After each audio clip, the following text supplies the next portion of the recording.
nandito po kami ngayon sa kalsada. Tanghali na po. Aalis po kami papuntang Palengke. Meron lang po kami bibili ng aking mister. Ayan po yung lugar namin dito.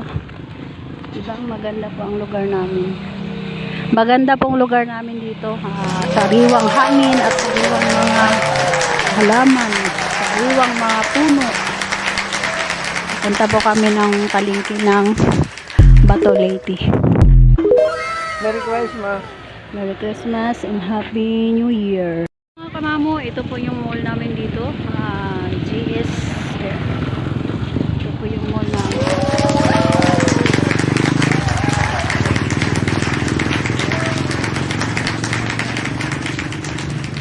Yung lugar namin dito mga kamamo. Ito yung mall Meron yun, namin. ano ka, yung meron doon yung katulad kay Rosaleba pwesto.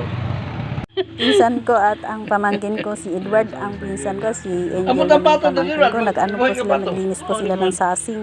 Sabi ko, ngayon ko lang nakita ito, parang bulate. Yay. Parang bulate po yung sasing pala.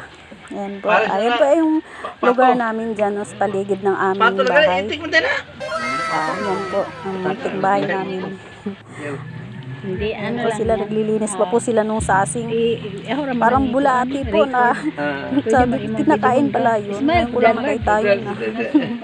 Ayan po. Merry Christmas po sa inyong lahat at Happy New Year.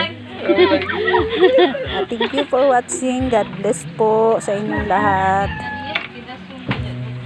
Ay, pong siya ko yung